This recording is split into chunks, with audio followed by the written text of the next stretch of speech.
All right, team. So, good morning.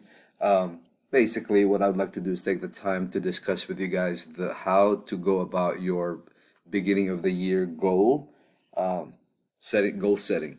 So, first thing is first, you need to have two goals. Okay, there's a student growth goal, which is student focused, and then there's the professional growth goal, which is your own growth as a professional and where are you going to get these information. The student growth goal is going to be very easy because this is already given to you, and this is it right here for the math.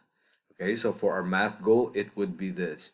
By June 2022, 80% of your students will reach at least meets on the spring 22 star math assessment, so on and so forth.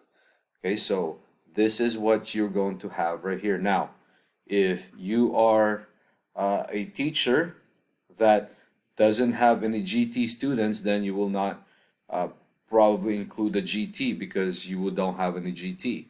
How do you know that? By uh, going over your uh, rosters. But you need to ensure whether if you have GT students, you have to particularly put this goal right here. If you don't, then you don't need it, right? But as a teacher, this must be what you have to have as a math teacher. Now, for your professional growth goal is the one that requires a little bit more work. What do I mean by that?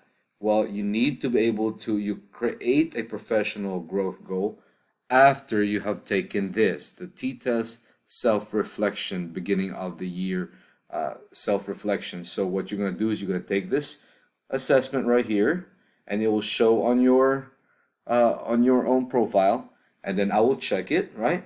And then after that, you will create a professional growth goal based on the needs that you have as a teacher. It would just make perfect sense, right? If you do not need, after you do your self reflection and you don't need a certain field of where you need to get better, and why would you want to make a growth goal on that? You make a growth goal on something that you feel there's a need for you to improve, and you will be able to tell that based on creating self reflection. So, I'll repeat it again. You need to be able to do your self reflection first, and you use your self reflection results to create your professional goal. So, your professional goal should be tied to what you want to work on this year based on your self reflection assessment part. It has to be a SMART goal. What is a SMART goal? If I were to break it down, it is a specific goal of what you want to achieve. That's why it's called as specific. You make sure it is measurable, like with numbers. The goal is that by the end of the year, you can look at the quantitative value and be able to answer with a yes or no based on a number. Is your goal something that is attainable? What I mean by that is it a realistic to achieve? Is it something that you know you can realistically achieve in a year? You don't want to create goals that you know you're never going to achieve in a year because then you'll set yourself up to fail, right? And then so is what you're trying to achieve relevant, meaning is it something that you're working on? This is where you base your self reflection on. And then after that, is it time? Meaning you have to have a specific end date or a cutoff date when you will measure that goal. Okay? By you. So if let's say for example I did my self-reflection assessment and I come up with my needs is focuses on English language learners. A good example would be by June of 2022.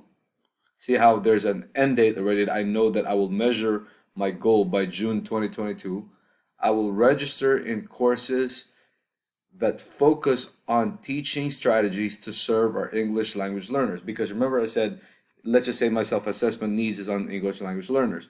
So I know that my goal is to register in courses that focus on teaching strategies to serve ELLs in at least 18 professional developing hours. So if you look at this, you have a time date ending, which is June 2022. I know exactly what I want, which is register in a course that teaches serves ELL learners in terms of PDs, right? And then there's a measurable goal, 18 professional developing hours. So there you go. It was a specific goal. It is measurable by 18. It is realistic because 18 professional hours could be done within a year. That's really online classes within a whole span of 10 months. Very doable. And then, is it relevant? Yes, it is relevant because that's what your focus is on your self-assessment, and we do have quite a bit of ELLs in our campus. And then you go ahead and say, well, when am I going to measure this? June 2022. So there it is. It is now a SMART goal. And then so you submit this to me, and remember the due date for all of these is we have to meet by 8/31, okay, by August 31. So what I would like for you guys to do is make sure you have this done by tomorrow evening, which is uh by Sunday or Monday morning. So that way I'm going to schedule a meeting with you on Monday on your what do you call this, on your an RPLC time. And if you do all of these, our meeting would literally be about 5 minutes. So you make sure you submit all of those, and then we'll meet, and then I'll approve it, because it's very easy already. You have to make sure, again, I want to be clear, there are two things. This is super easy because you already have this. You just copy and paste this, right? If you have pre-AP, most likely you're gonna have the 40, you will have the 40% of GT students. And then if you don't have a pre-AP, most likely you won't have this. But to be easy and safe, just go ahead and do the whole thing. Copy this one as the whole thing, because that's your goal. As a campus, this is our goal in math. Okay? And then after that, you will take your self-reflection assessment review.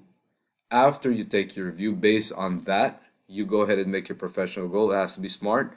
This could be a good example right here. That has to be time bound. You know what you're doing, you know what you're trying to work on, and you have a number of what you're trying to work on. So, any questions with that, let me know. Send me an email, but I am sending this video to you guys so that way you guys can see this, and I'm also sending this email.